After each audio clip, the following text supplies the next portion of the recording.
She was about 8 years old, and she had been sexually abused by her father. And after some time with us, she was asked what her greatest wish is.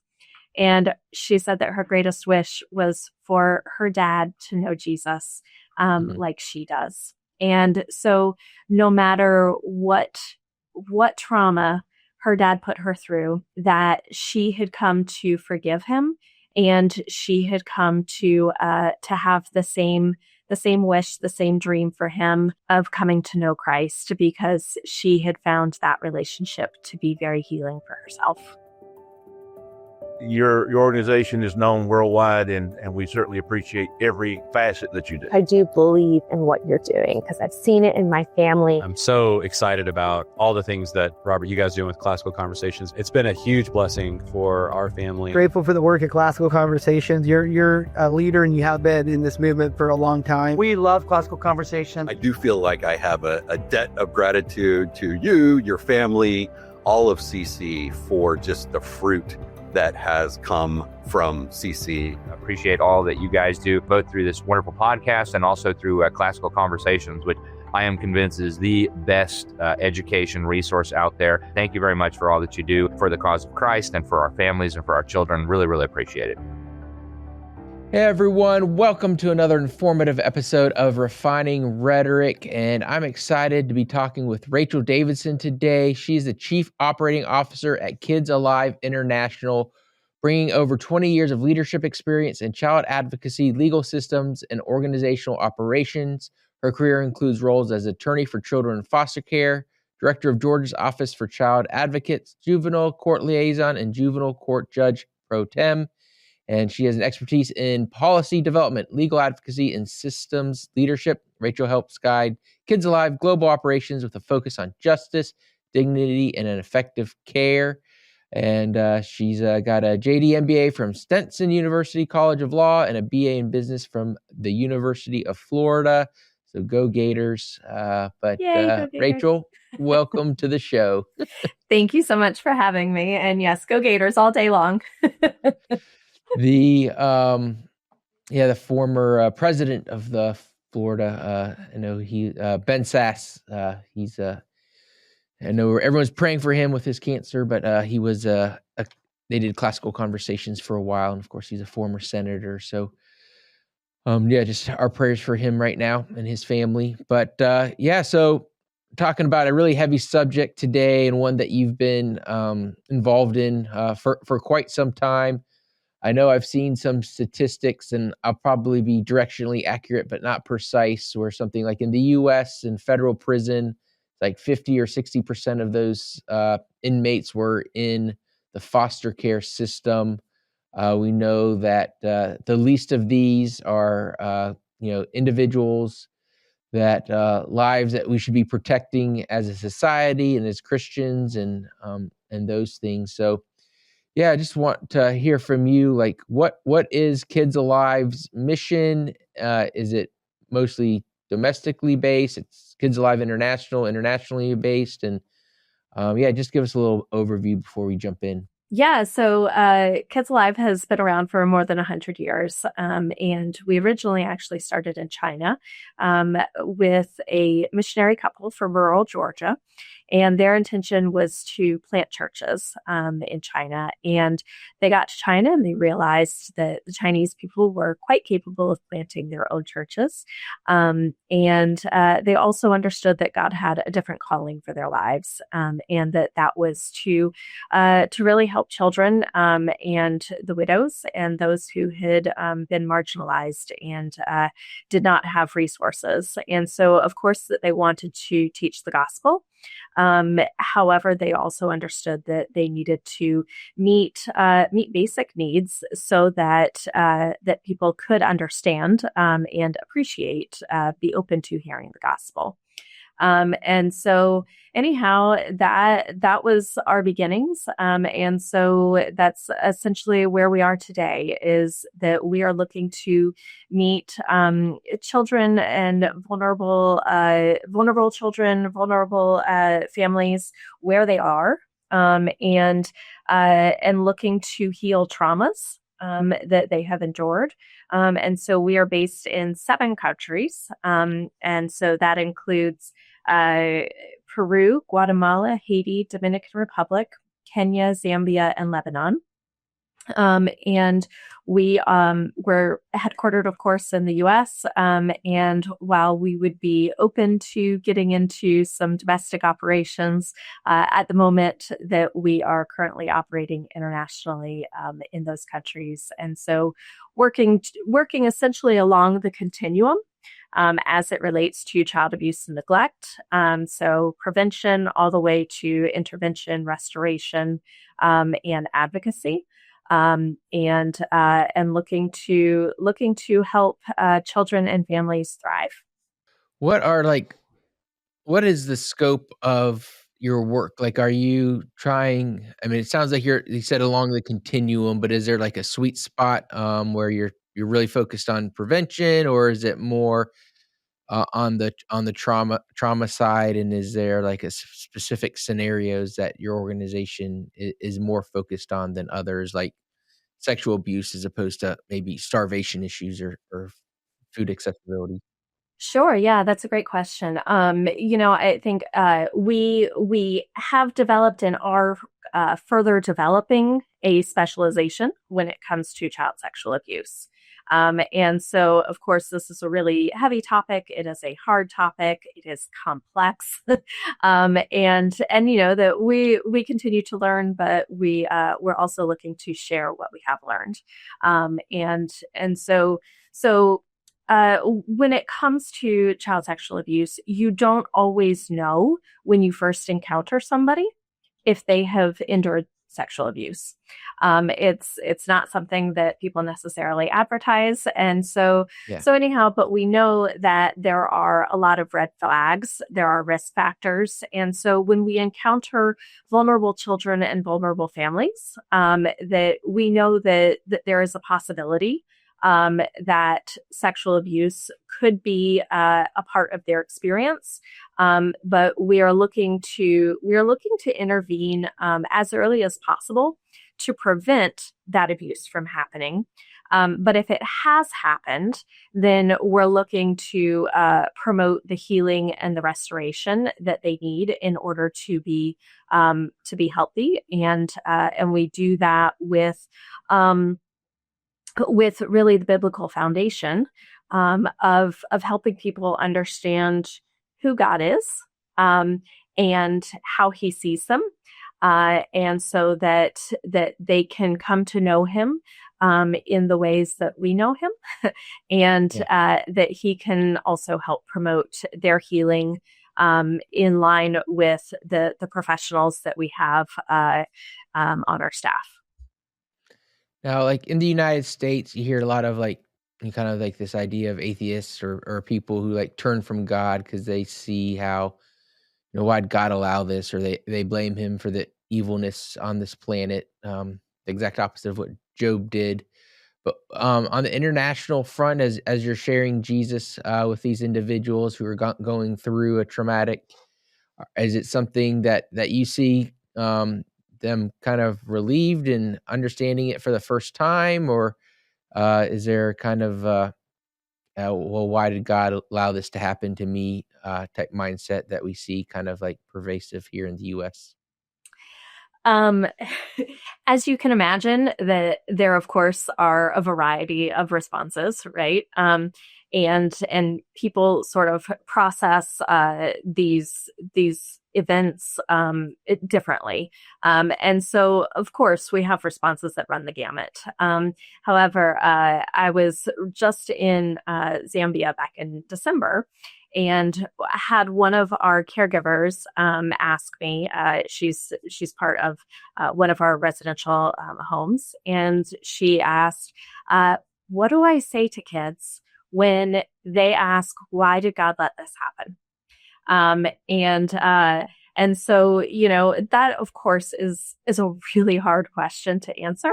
But we generally default to kind of, saying, look, we don't know why this happened, but we know that God is sad about it happening. And that people have choice and that God is there for you if you want to choose him. And so anyhow, I think that we encounter a lot of people who will feel very dirty and shameful about what has happened to them. And one of the ways that we try to counter that is not only helping them understand who God is, but also how God sees them. And so the identities that we promote are that you are God's child, you are loved, you are God's masterpiece, and that you're clean. And so when somebody is feeling dirty or shameful because of something that happened to them, because they were sexually abused, they might not have been able to be a passive participant in the abuse, that they can feel just so dirty and so shameful, but that they are able to sort of own a new identity of being clean and of being God's child and being loved unconditionally, no matter what has happened to them or what they have done in the past. Now, you mentioned, I think, 7 countries that you guys are involved in. Is there, like, why those 7? Is there a particular, like, accessibility from the government standpoint of them allowing you to operate in those countries, or are those specific countries where abuse is higher than maybe their surrounding regions, or a mixture of things? A mixture of things. I think quite a few of the countries that we're in are simply because of connections that we had, and so it was God opened the doors and we walked through them, and that is sort of the posture that we hold at the moment. Of we believe that we are where we are meant to be. Because God is there with us, and that if God sees fit to open more doors to either additional cities in current countries or additional countries, or the U.S. even, that we are prepared to walk through that door. I think, globally speaking, sexual abuse is prevalent everywhere. And so the statistics range, of course, but anywhere between a quarter to a fifth of children and women, statistically speaking, have been subject to sexual violence in their childhood. And so it's simply understanding that some countries have more resources already developed to respond to that, and some countries don't. And so it's a matter of us saying, God, here we are, send us. Mm-hmm. Now, in all these countries, you guys have kind of this 4-pillar model of prevention, strengthening, restorative, and advocacy. And so, how do those 4 kind of like work together? And, how, obviously you hear the thing, an ounce of prevention is better than a pound of a cure. So, so tell us a little bit, like, what does it look like boots on the ground on these 4 pillars?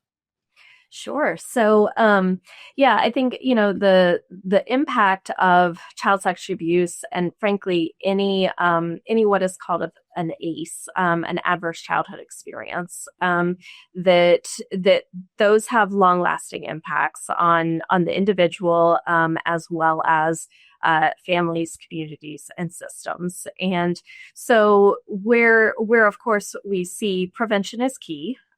We certainly don't want to neglect prevention. We want to prevent abuse from happening before it ever starts. And so some of the efforts that we have in that respect include getting into local schools and having our staff educate children and teachers about simply what is sexual abuse and how can you protect yourself from sexual abuse. If you're a teacher, how can you respond to a child's negative challenging behaviors in the classroom that you may or may not know is associated with having been sexually abused. And so we're looking to equip students, we're looking to equip parents, and we're looking to equip teachers to recognize what sexual abuse is and learn how to prevent it, or how to speak up in the event that something has happened. When we're talking about family strengthening, that we encounter families that might be in a vulnerable position, oftentimes financially, but understanding that the vulnerabilities that they were encountering are risk factors for abuse and neglect. And so it's not necessarily that abuse or neglect would happen at the hands of the parents.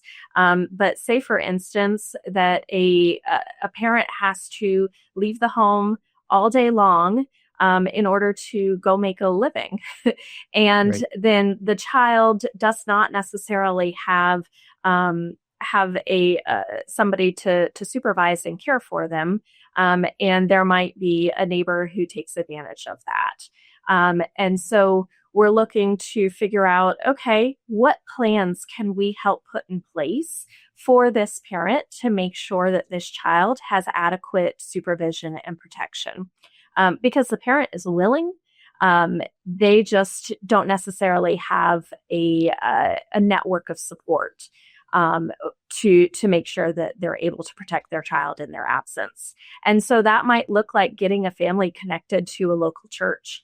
That might look like providing some temporary daycare, and it might also look like equipping the parent with some vocational skills or financial literacy or entrepreneurial skills in order to sort of find a better job where they maybe don't have to leave their child unattended in the same ways. And it also looks like, of course, discipling and helping with parenting skills. Somebody who did not have the best role models as parents are unlikely to just innately know how to be good parents. And so we're also equipping parents in order to strengthen their own ability to parent, and to do that from a place of knowing God and also sharing God with their children. So that's sort of more on the general preventive side of things. There are sort of different levels of prevention, if you will. There's primary, or secondary, and tertiary. So Sure. What I've already spoken about, I would classify more as primary and secondary prevention. The tertiary prevention is more where we have encountered a child who has likely had to be removed from their family. So for the U.S. context, that would look a lot like the foster care system. And so in the countries that we are in, we have children who have come to us because the government has intervened, has made a determination that this child is not safe in their family home.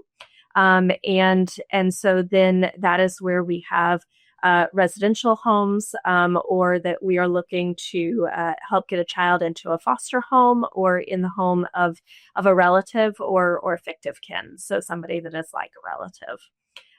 Yeah. And so while they are with us, right, we're looking to provide counseling and therapy and just helping the child feel that they are in a safe place so that they can get to a place of healing. And of course, that's a long journey. But we will also walk with that child through the legal process. If there is a criminal case that is attached to their situation, then we have lawyers, social workers, and psychologists that will prepare a child for testifying against their abuser. And then we also have folks who will accompany the child through the civil process. So the civil process being sort of that protection side of things, and advocating for what is in the best interest of a child in terms of their living situation. Can I ask And you a question? Sure. A question about, before we get too far on this, but on the prevention standpoint, like what are some of the lessons that you teach internationally that parents should be considering here domestically? I know, like, the numbers might kind of seem high, but I think 40% of kids in public schools say that they're sexually harassed. I think there was a recent kind of shock poll that said, I think 1 out of 8 high school grads said a teacher or someone who worked for the school sexually harassed them. So I know that could have a wide variety of definitions of what that could mean. But like, what are some things that parents here in the U.S. where we might feel like it's safer, but reality is it's not, should be doing to help on this preventive side? Yeah, well, I think really when it comes to sexual abuse, that it is the idea of being sort of kidnapped and raped is not the typical experience, right? Sure. The typical experience is that a child is being abused by somebody that they or the family knows well, somebody that the family generally trusts. And so it's not to become untrustworthy of everybody in your world, right? But it is to be aware. It is to pay attention. And so, sort of one of the stereotypes that we might encounter is that somebody who is looking to abuse might target a family in need who is vulnerable, right? And so it might be a single mom, and she is struggling perhaps financially, and she's clearly in some sense of need. And so that person might look like a little bit of a knight in shining armor. And it is, your help is so welcome, and gosh, you're so good with the kids, and you're wonderful. And there might be that situation, and it's totally good and healthy. But it might be a concerning situation. And so where we want to talk with kids about what is safe and what is unsafe, what they should do in the circumstance of somebody that tells them, this is our secret.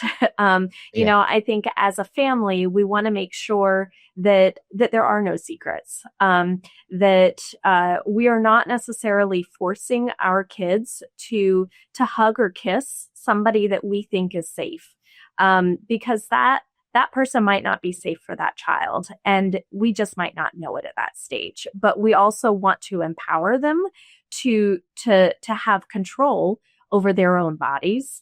And to make the healthy choices of who they can express physical affection for, and that it's okay if they don't want to express physical affection.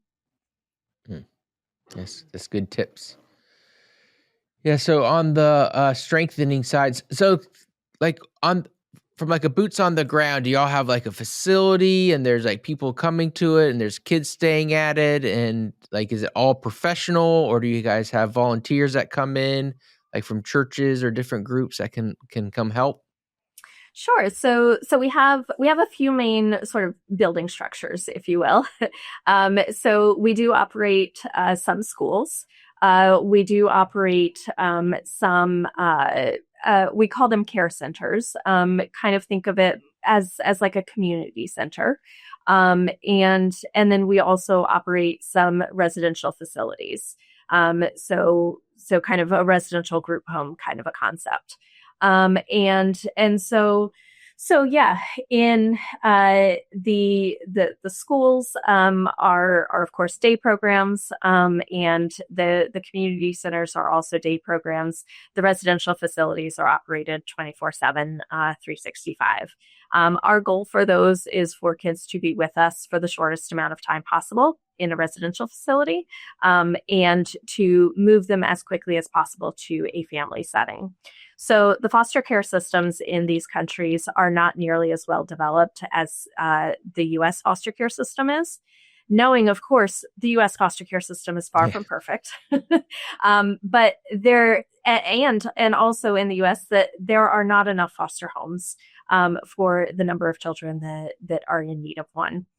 However, in these countries, those issues are exacerbated, right? The systems are just lacking. I think that in Guatemala, that when I started about 4.5 years ago, that the entire country had 11 foster homes for all of the children in the country. And so institutionalization is much more common in these countries, and that we're looking to sort of equip for getting children more into family-like settings. So anyhow, but to get back to your question about, people being able to come and help, absolutely, we employ staff of professionals, multidisciplinary professionals across the board in all of our locations. However, we do absolutely have opportunities for folks to come and volunteer, or to intern, or to become missionaries. And so we know that it takes all of our skills and all of our God-given talents and gifts to be able to do the work well.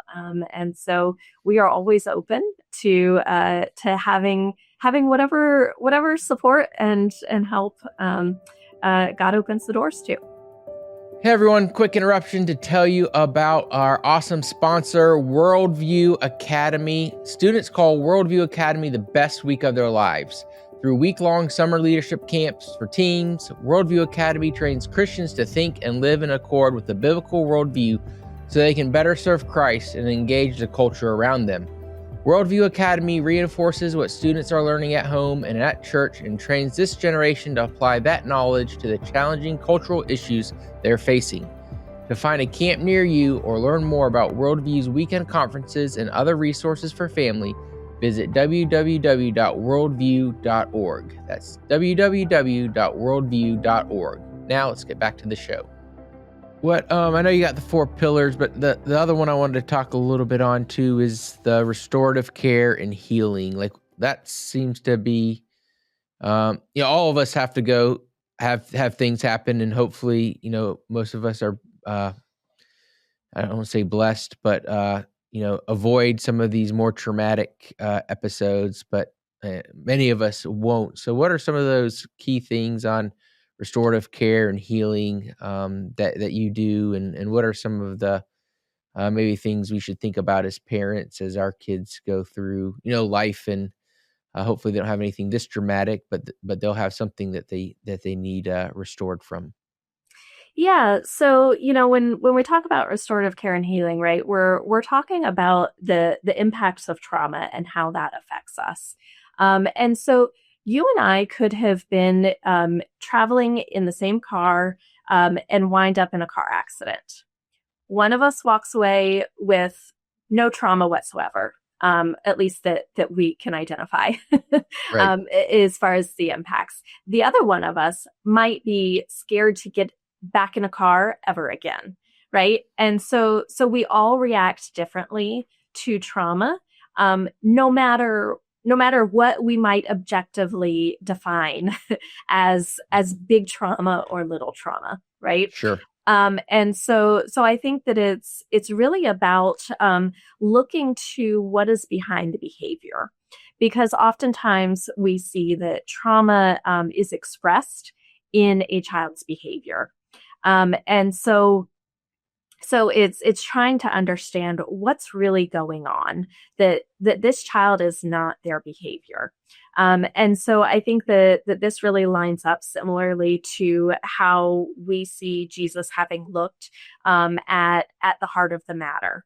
And so, kind of saying or thinking of the story where he healed the woman from bleeding, that he didn't just heal her, right? Certainly he healed her physically, but he bestowed identity onto her, right? He called her out saying, "You touched me." But he did not shame her for that, right? In fact, he empowered her by saying it was your faith, it was your action that he recognized. It was her faith that healed her. It was her action that healed her, and so he was recognizing that, and so he looked beyond the fact that she did something that might have been outside of the cultural norm, and that maybe had not been approved to have been done. But then he saw who she was, and so many kids, so many people just want to be seen, right? And God sees us, but it's also reaffirming for kids to be seen by us as well. And so we take those opportunities to shine God's light in their lives, and to be able to help them understand what healthy relationships can look like. And so that's where we're looking to help restore. Some kids will respond immediately to the gospel. Some kids are going to need more time before they can respond to the gospel. And so when I say, kind of meeting a child where they are, we're not looking to force, kind of anybody's journey towards healing along a particular timeline or through a particular formula, other than sharing the truths that we know. And giving them the opportunity to accept those truths, and to be sort of that salt and that light, and to using the tools and the skills that God has given us. When you think about 2 Peter 1, 3 through 11, that these are all identities, these are all values that are very consistent with psychological principles.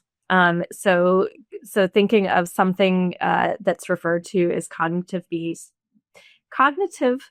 behavioral therapy is it's very consistent. We use different words, different terminology, but the concepts are the same. And so those first 5 values are very much in line with those psychological concepts. And then the next 3 are really about the greatest commandment of love God, love yourself, love others. And so those are the values that we promote really across all of our operations, no matter what facility a child is entering into in terms of encountering Kids Alive International. Now you guys have touched, hundreds, thousands, tens of thousands of people with your work. Is there any, particular stories that you can share, individuals, obviously protecting their identity and all that type of stuff that just kind of encapsulates the work you do and the love of Jesus in their lives? Absolutely. There's 2 that jump out in particular. So one is a young man who spent a fair amount of time of his childhood in one of our residential facilities in Lebanon. And right around his 18th birthday is when he decided to accept Christ.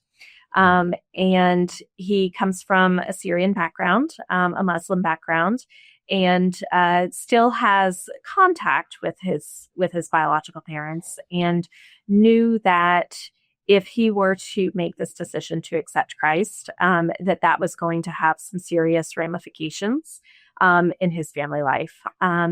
But he made that courageous step of saying, "This is the right choice. This is the choice for me."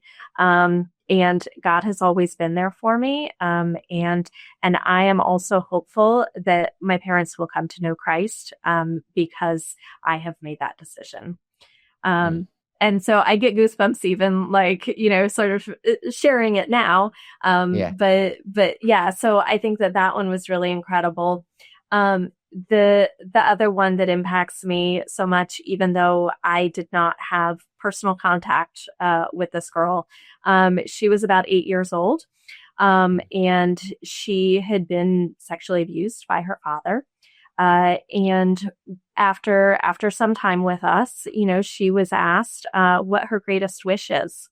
And she said that her greatest wish was for her dad to know Jesus like she does. And so no matter what trauma her dad put her through, that she had come to forgive him, and she had come to have the same wish, the same dream for him, of coming to know Christ, because she had found that relationship to be very healing for herself. Wow, that's powerful. It Reminds me is. of Jesus on the cross, just saying, Father, forgive them. For they Exactly. know not what they do. And just a testimony to the effort and work that you are doing in these countries. So what's your website? Can you tell us a little bit more about if people want to get involved, whether it's, I'm sure you guys take donations, or people who might want to volunteer their time or go help out at one of these facilities. So just give us the lowdown of where people can visit. Absolutely. Thank you. So our website is kidsalive.org. And of course, we will accept your financial donations. We will accept your prayers.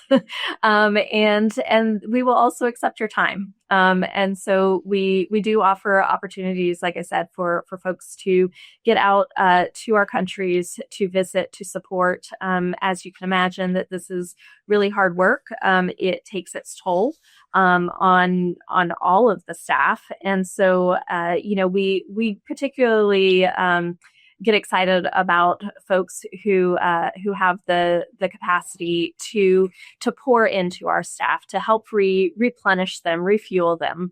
I think that's something that our staff very much values. But really, we have needs across the board. And so please go to kidsalive.org and look for any way that you feel called to get involved and to help support. All right, it's kidsalive.org. We'll have it in the show notes. Obviously, add their staff to your prayer list, because they're doing very hard work and being the hands and feet of Jesus in a fallen world. So thank you so much, Rachel, for coming on and sharing your stories with us and things that we can do as parents to help our own kids along in this fallen world. And if you enjoyed today's episode, please share it with a friend. We're trying to get more people subscribed to our YouTube. So please, if you've not subscribed, go to our YouTube channel and go check it out. And until next time, remember, be wise, not woke. Thank you so much for tuning in to the Refining Rhetoric podcast. God bless. Thank you for listening to Refining Rhetoric with Robert Bortins. Want more? Make sure to subscribe so you won't miss an episode. You can also follow us on social media to continue the conversation, and visit classicalconversations.com/rhetoric to find out how you can join a local homeschool community.